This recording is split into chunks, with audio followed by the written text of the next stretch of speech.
la Secretaría de la Defensa Nacional sigue considerando que el personal militar no fue omiso. Hubo un elemento militar que ya está comprobado que estaba comisionado infiltrado. a este batallón, claro. Desafortunadamente, en los últimos, anterior a este sexenio, se priorizaba el buen nombre de la institución sobre el personal militar y que desafortunadamente terminan criminalizando nuevamente al personal militar. Porque si ellos cometen cualquier omisión, falta o delito, son juzgados por ambos fueros, por el fuero militar y por el fuero federal o el fuero común, según corresponda. Una persona que era subalterno de García Harfuch, que sí sería el responsable, ¿no? Y por ahí tratan de demostrar supuestamente de que él en teoría seguía siendo el comisario en ese entonces. Y estamos viendo también un golpeteo. Puedes pegar a Claudia Sheinbaum, pues pégale a su jefe policíaco, que además ha dado excelentes resultados en la Ciudad de México, porque sabemos, ¿no?, que Anabel Hernández desde hace tiempo ha tenido un interés perverso en atacar a García Harfuch. Yo creo que Rosario Robles sí apeló a un criterio de oportunidad, mismo que puede ser confidencial. Creo que sí hubo alguna colaboración por parte de Rosario Robles, que el procedimiento como tal seguirá. ¿Por qué? Pues porque hay imputaciones de la estafa maestra que se dio en donde ella se va involucrada. Ella no salió porque haya ganado una resolución. Creo que muy posiblemente sí veremos otras personas involucradas, incluso de mayor rango. Le doy la bienvenida al licenciado César Gutiérrez Priego, aquí en Sin Máscaras a través de los Reporteros MX. Querido César, buenas tardes, ¿cómo estás? ¿Cómo te va? Bien, Manuel, un placer saludarte como siempre aquí. Andamos Muchas. correteando la chuleta. Sí, yo lo sé y por eso le agradezco tanto su presencia aquí, César. A ver, César, tenemos muchos temas. Jesús Murillo Caram, un precedente que un ex procurador general a nivel nacional sea detenido por el caso Ayotzinapa. ¿Por qué no iniciamos con eso? Jesús Murillo Caram ya está en prisión preventiva. ¿Qué sigue en el caso Jesús Murillo Caram, César? Bueno, vimos una primera audiencia en donde el juez calificó de legal la detención y determinó que iba a decretar una prisión preventiva justificada, en lo que su defensa solicitó la duplicidad del término constitucional para poder ofrecer medios y datos de prueba para ver si se le vincula proceso. Ese es el siguiente paso. Entonces veremos que para el miércoles se llevará a cabo una nueva audiencia en donde estos medios y datos de prueba que la defensa haya preparado, el juez los tomará en consideración, los valorará y verá si lo vincula a proceso. Eso es lo que sigue de forma inmediata, mi querido Manuel. Se habló, estimado César, que la Fiscalía General de la República giró órdenes de aprehensiones contra elementos del ejército mexicano, si no me equivoco, alrededor de 20 militares por su participación en el caso Ayotzinapa. Esto realmente resulta relevante porque ya son instituciones de las Fuerzas Armadas de nuestro país, de las cuales, por cierto, tú eres un experto. ¿Cómo cae esta noticia en la Secretaría de la Defensa Nacional, en el ejército mexicano, que se estén girando estas órdenes de aprehensiones contra presuntos responsables o colaboradores o cómplices de lo que pasó con los 43 normalistas de Ayotzinapa, César? Mira, recordemos que hay delitos de acción y hay delitos de omisión. En este caso, la Fiscalía General de la República considera que existieron omisiones en el actuar de algunos elementos militares. Obviamente no están muy de acuerdo, ¿no?, dentro de la Secretaría de la Defensa Nacional. ¿En qué sentido? Ellos consideran que en aquel entonces la ley no facultaba a las autoridades militares para que hicieran funciones de seguridad pública y única y exclusivamente tenían que ser coadyuvantes de las autoridades civiles. Aún así, la Fiscalía General de la República solicitó el apoyo de la Secretaría de la Defensa Nacional para que por medio de la Fiscalía General de Justicia Militar se cumplimentaran esas órdenes de aprehensión. Entonces, veremos en los próximos días que la mayoría de esas órdenes de aprehensión serán cumplimentadas por la Fiscalía General de la República, la Fiscalía General de Justicia Militar, para ponerlos a disposición de un juez federal, pero que será en instalaciones de una prisión militar que, de acuerdo a lo que yo tengo conocimiento con mis fuentes, será en la del campo militar número 1. Y no ha caído muy bien la noticia, mi querido Manuel. La Secretaría de la Defensa Nacional sigue considerando que el personal militar no fue omiso en cuanto a las actividades que ellos en teoría tenían facultadas para aquel entonces. Aunque yo difiero en algunos puntos, y más en específico porque hubo un elemento militar que ya está comprobado, que es un hecho notorio y público, que pertenecía a los grupos de información del 27 Batallón de Infantería, que estaba Infiltrado. comisionado a este batallón, claro, y que hacía trabajo de inteligencia y contrainteligencia en la normal rural, ¿no? Y que eso está documentado y que la misma Secretaría de la Defensa Nacional, en lugar de haber realizado el protocolo que correspondía, ¿no? Por la desaparición de militares, aplicó única y exclusivamente lo que establece el Código de Justicia Militar y lo tomó como si fuera un soldado desertor, lavándose las manos y pensando que no iba a suceder nada, como ha pasado en miles de casos en diferentes momentos de la historia de este país con muchos elementos militares. Y es realmente grave porque estamos hablando de un ejército que abandona a su propio soldado, César. Es un caso documentado, hay evidencia de que en efecto fue abandonado este elemento militar por la Sedena. Y como tú bien mencionas, no esperaban que eventualmente se supiera que era un militar que estaba infiltrado como un elemento de recolección de información, pero se trata de un ejército abandonando a su propio soldado. Eso, pues viola las reglas de cualquier ejército del mundo, de no abandonar a uno de los suyos. El problema es que esto ni siquiera fue en una guerra, sino fue dentro del plano nacional. ¿Cómo deja parado al ejército como institución con este precedente? Si es un hecho aislado, si ha ocurrido en otras ocasiones de las cuales no nos hemos enterado. Es realmente grave ese punto en específico, César. Sí, por supuesto, es algo que yo durante mucho tiempo he defendido y que he denunciado y atacado. Desafortunadamente, en los últimos, anterior a este sexenio, ¿no? En el sexenio de Ernesto Zedillo, de Vicente Fox, de Calderón y de Peña Nieto, se priorizaba el buen nombre de la institución sobre el personal militar, ¿no? Sobre el elemento humano que hace grande la Secretaría de la Defensa Nacional. Y que yo lo he dicho durante muchos años que tendríamos que, así como hemos actualizado la estructura de la Secretaría de la Defensa Nacional, tendríamos que hacer lo mismo con las leyes y reglamentos militares. ¿Por qué? Porque la mayoría de ellos son de hace más de medio siglo y que desafortunadamente terminan criminalizando nuevamente al personal militar. En este caso, pues todo lo pudimos ver, ¿no? Hay cientos de casos, miles de casos documentados en donde personal militar termina siendo levantado, como se dice comúnmente, secuestrado por elementos criminales y que la Secretaría de la Defensa Nacional, en lugar de activar estos protocolos de desaparición de elementos militares, lo que hace es aplicar las leyes y reglamentos militares en donde si no te presentas al tercer día, pues obviamente se te toma como si estuvieras cometiendo el delito de deserción. Y con eso se lavan las manos e incluso abandonan a las familias. Y es algo que yo he peleado durante mucho tiempo. Este caso podría ayudar y ejemplificar, ¿no? Que es lo que viven los elementos militares todos los días, lo complicado que es luchar contra los grupos criminales, porque la Secretaría de la Defensa Nacional y la Armada de México como instituciones son las más fuertes del país, pero el problema es que el personal militar como individuos son los más endebles, porque incluso son tratados como ciudadanos de segunda categoría, porque si ellos cometen cualquier omisión, falta o delito, son juzgados por ambos fueros, por el fuero militar y por el fuero federal o el fuero común, según corresponda.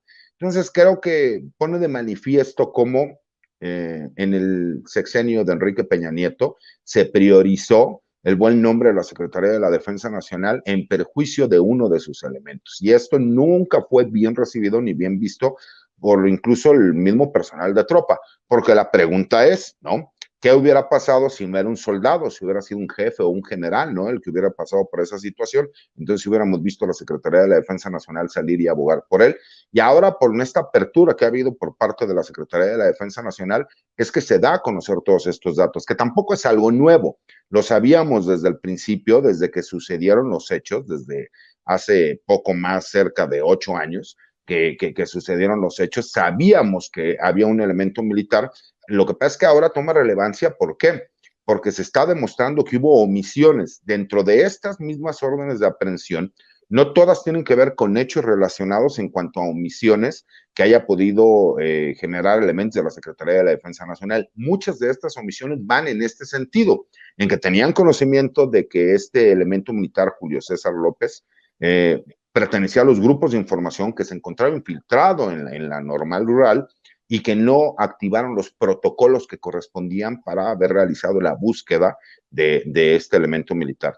Y por consecuencia, pues obviamente que existen delitos por omisión que en su momento los mandos militares realizaron.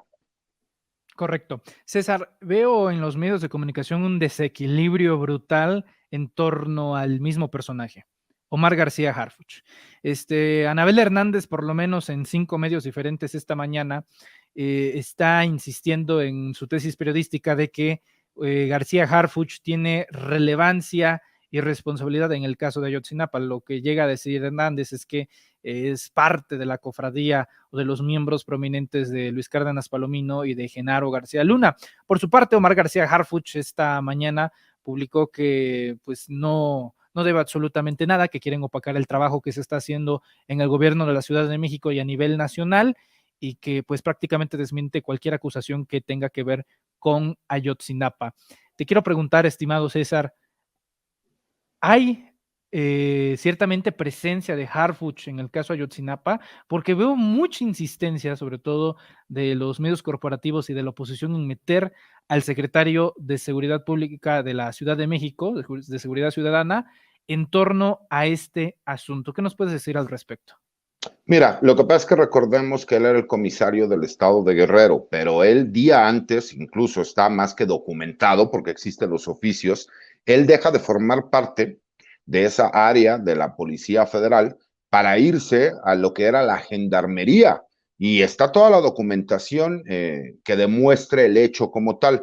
Me causa curiosidad que incluso hayan utilizado a una persona que era subalterno de García Harfuch, que sí sería el responsable, ¿no? Recordemos que también estamos hablando por ahí del secretario particular de Tomás Herón, mismo que se prestó como testigo colaborador o lo conocíamos como testigo protegido.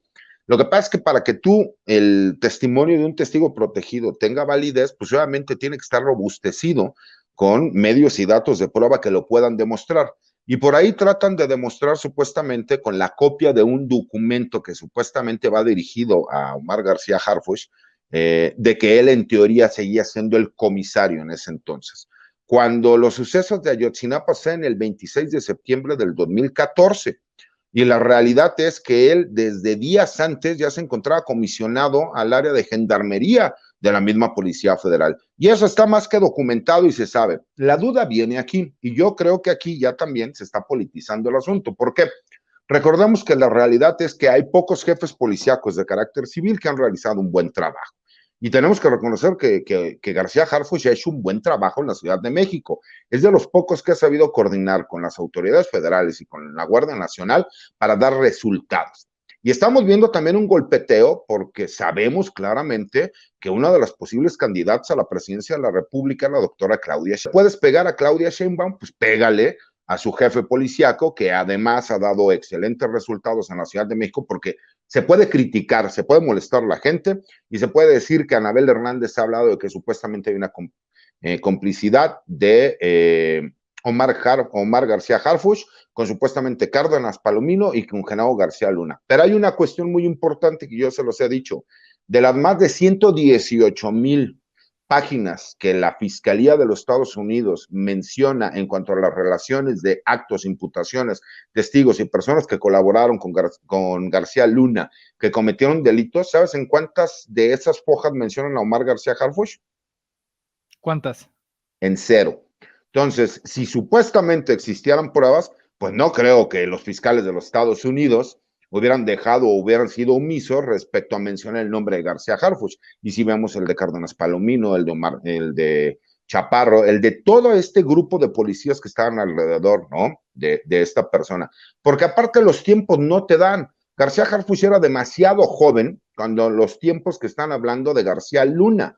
¿Por qué? Porque incluso recordemos, estamos hablando de hechos del sexenio pasado, no antepasado, ¿no? Incluso están los oficios firmados por Manelich Castillo Cravioto, que era el encargado de la gendarmería y que termina siendo el último comisario general de la Policía Federal, que él firma llevándose a García Harfuch para la creación e implementación de la gendarmería. Y existen los documentos y es fácil poderlo comprobar. ¿Cuál es el interés?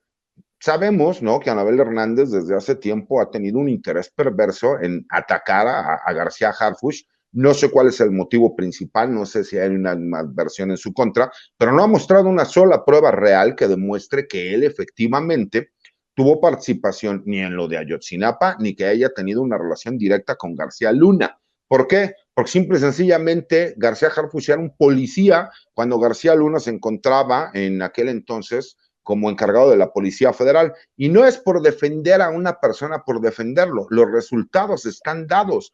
Es el jefe policíaco que mejores resultados como civil ha dado y lo hemos visto en la Ciudad de México. Pueden gustarle o no pueden gustarle las formas, pero la realidad es que el trabajo está.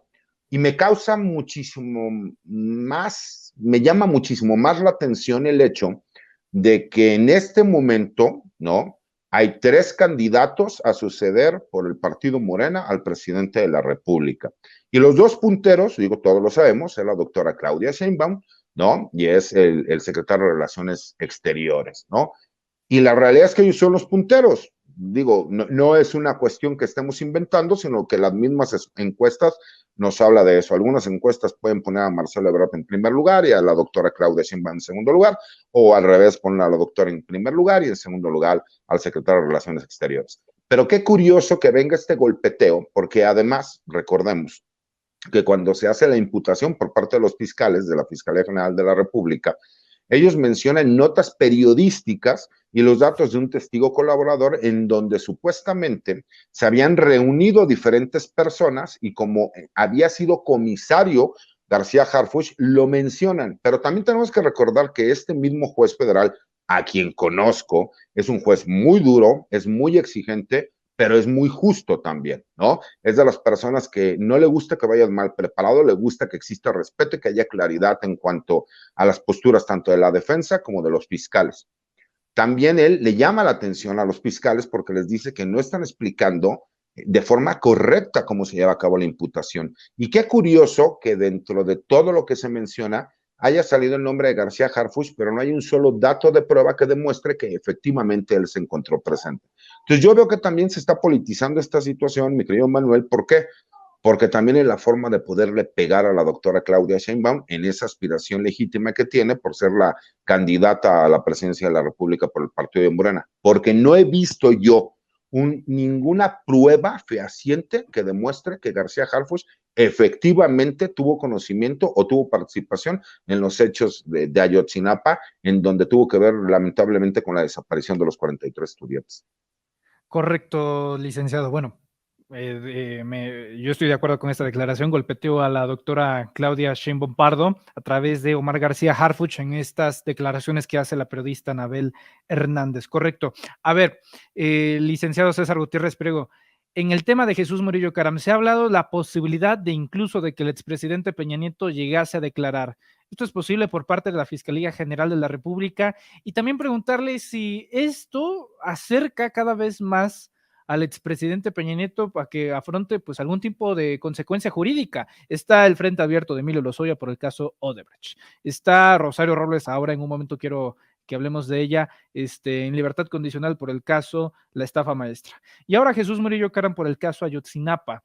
Se habla mucho de que Jesús Murillo Caram, ahora que está en prisión preventiva, podría incluso de alguna manera pues proporcionar información acerca del expresidente Peña Nieto. La pregunta es, ¿realmente es una posibilidad o es otra vez la ilusión de que posiblemente a lo mejor de que ya cae? ¿Hay posibilidades fehacientes de ello, licenciado? Por lo menos por el caso de Ayotzinapa no, y te voy a explicar por qué. Porque incluso la misma Fiscalía General de la República sale a hacer mención de que de las declaraciones que realiza quien era Procurador General de la República, él mismo se inculpa al decir que él es el único responsable de la investigación que se tiene que llevar a cabo. Y recordamos que el Procurador General de la República, si bien es cierto, no era ni tenía las facultades que ahora puede tener un fiscal, en aquel entonces pertenecía a la estructura del Ejecutivo Federal y por encima de él estaría el presidente de la República. También lo es que la investigación y persecución de los delitos incumbe, en este caso, a la Procuraduría General de la República por medio de los agentes del Ministerio Público Federal. Y tan es así que por lo mismo, dentro de la misma investigación, ni siquiera involucraron al general Salvador Cienfuegos Cepeda. Situación que tendría que haberse realizado, ¿no? Si se supone que existen elementos militares que por omisión no realizaron determinado tipo de investigaciones, actos de investigación o de protección. Entonces, por lo menos en el caso de Ayotzinapa, yo no veo la posibilidad de que se termine mandando llamar al expresidente Enrique Peña Nieto o que se le pudiese fincar cualquier responsabilidad, porque el encargado de la investigación, dicho por él mismo, era el Procurador General de la República, Murillo Karam. Correcto. Pasemos al caso de Rosario Robles, licenciado César Gutiérrez Priego. Rosario Robles el día viernes en la noche sale de Santa Marta a Catitla y se dice, hoy el presidente de la República confirma que llevará este proceso en libertad condicional. ¿Qué es esto? A ver, pasaron 3 años en prisión preventiva, no dio absolutamente nada, se habló en algún momento de un criterio de oportunidad que nunca aceptó, y hoy, al igual que Emilio Lozoya, pues sale de prisión en libertad condicional, esperando a que pase su juicio. Todavía hay materia para que otorgue pruebas, entregue nombres de altos funcionarios, tal vez el exsecretario de Hacienda José Antonio Mit Curibreña o el propio presidente Enrique Peña Nieto. Ahora que Rosario Robles está en libertad, permítame preguntarle, número 1, ¿es un fracaso del fiscal Gertz Manero que después de 3 años en prisión preventiva Rosario Robles no haya soltado absolutamente nada y ahora lleve este proceso en libertad condicional? ¿O es de alguna forma una estrategia jurídica para que eventualmente Rosario Robles pueda darle algo a las autoridades para llegar a políticos de más alto nivel? Se lo pregunto porque también informamos aquí en Sin Máscaras que llegó un momento en el cual la Fiscalía había solicitado una orden de aprehensión, un juez la concedió, la orden de aprehensión, y la Fiscalía no la acató, la dejó pasar y la terminaron suspendiendo para que esa orden de aprehensión ya quedara de fijo para Rosario Robles, la dejaron pasar. Entonces yo me pregunto, bueno, ¿qué es esto? Circo, maroma y teatro, solicitan órdenes de aprehensión que luego no las acatan y dejan que se suspendan por los jueces, y ahora Rosario Robles enfrenta libertad condicional. En el caso de Rosario Robles, licenciado, ¿qué podemos esperar? Fíjate, Manuel, que yo nunca he creído en las coincidencias, y menos en materia penal. ¿Por qué? Porque no existen, ¿no? Yo iba pasando sin querer y en eso me cayó $1,000,000 en la mano y yo no tuve nada que ver con el robo. No existen las coincidencias. Yo lo que creo, y te lo digo muy honestamente, aquí en confianza, para que nadie se entere, yo creo que Rosario Robles sí apeló a un criterio de oportunidad, mismo que puede ser confidencial con la misma Fiscalía General de la República y que no forzosamente se tenga que dar a conocer.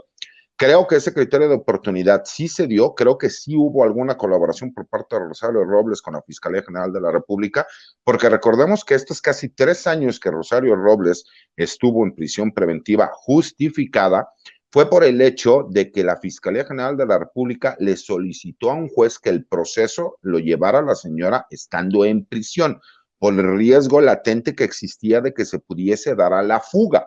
Eso es totalmente independiente a que el procedimiento como tal seguirá. ¿Por qué? Pues porque hay imputaciones, hay diversas imputaciones que existen de acuerdo a este desfalco de la estafa maestra que se dio en donde ella se ve involucrada. Y por eso te digo que yo no creo ni en las coincidencias, porque recordemos que ella no sale por una pifia de la Fiscalía General de la República. Ella sale porque la Fiscalía General de la República accede ante el juzgado federal a que se le conceda el beneficio que ella solicitó, que eso es creo que importante que también la gente lo pueda entender. Ella no salió porque haya ganado una resolución, ella salió porque la Fiscalía General de la República accedió a la petición que ella realiza y por lo mismo el juzgado federal dijo adelante, ya que quien había solicitado era la Fiscalía General de la República. Al ya no existir oposición, entonces se le concede el beneficio a la señora para que pueda llevar el procedimiento desde el arraigo, en este caso la prisión domiciliaria. Entonces, esa es la realidad, ¿no? La señora va a poder llevar el proceso. Obviamente hay cierto tipo de medidas que ella tendrá que cumplir, ¿no? ¿Para qué? Para que se tenga la certeza de que no se va a dar a la fuga. Pero fue también porque la Fiscalía General de la República accedió a que se pudiese llevar a cabo.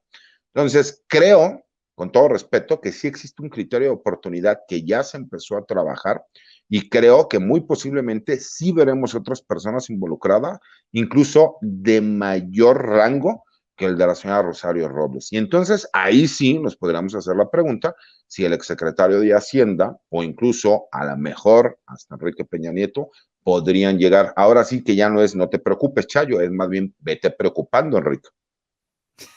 ¿Quién en específico sería, César, ese eslabón más alto que Rosario Robles? ¿El propio José Antonio Meade? Ahorita estamos hablando por lo menos de quien fue secretario de Hacienda, ¿no? Videgaray. Porque de acuerdo a la misma investigación de cómo se ha ido llevando, pues es la persona que está mencionada como que tenía conocimiento de cómo se llevan a cabo estas triangulaciones, por lo menos de acuerdo a la información que ha sido de conocimiento público, ¿no? No podemos negar que tal vez incluso hasta José Antonio Meade pudiese estar involucrado aquí, y que desafortunadamente, como la mayoría de estos actores, ¿no? O algunos de ellos llegaron a ser candidatos a la presidencia de la República, pues la oposición tratará de decir que esto es una venganza, ¿no? De carácter político, cuando la realidad es que estamos hablando de investigaciones de carácter criminal, que desafortunadamente pues viene a demostrar que todas estas personas que estuvieron en altos puestos en sexenios anteriores, pues lo único que hicieron fue crear un grupo de poder en el cual se beneficiaban, ¿no? Entre ellos mismos por medio de favores y de lazos, ¿no? Poco legales para poder sacar un beneficio de carácter personal. Correcto. Pues, abogado César Gutiérrez Priego, como siempre, te agradezco mucho que estés aquí con nosotros en Sin Máscaras, en los Reporteros MX, que nos tomes la llamada, porque yo sé que hay mucho trabajo. Mi más sentido pésame por lo del fin de semana. Hay que recaiga el ánimo, ese 7-0, Fíjate, híjole. yo les decía a mis amigos que obviamente pues, hay que aguantar bullying, ¿no? No pasa absolutamente nada. Nos ganaron bien, y siendo honestos, pudieron haber sido 10 o 12 goles, ¿no? Pero yo les decía, bueno, lo que pasa es que yo lo veo desde el punto de vista, a mí mi deporte favorito es el fútbol americano. Yo pude estudiar gracias a una beca jugando fútbol americano. Y realmente nos ganaron nada más por un touchdown. Entonces yo no veo cuál es el problema de por qué hacer tanta algarabía si apenas fue por un touchdown que nos ganaron 7-0, ¿no? Pero bueno, ya hablando en serio, como les digo, no pasa absolutamente nada. De todas maneras, el cielo sigue siendo azul y como me contestan, ¿no? Y el sol amarillo, y pues ni me, nos ganaron bien, y pues aquí hay espaldas grandes para aguantar el bullying, mi querido Manuel. Querido César, te envío un abrazo del tamaño de Saturno. Ojalá nos estemos viendo muy pronto. Te agradezco mucho tu tiempo. ¿En dónde te podemos leer y seguir en redes sociales? Mira, mi querido Manuel, mi Twitter es @CésarGutiPri.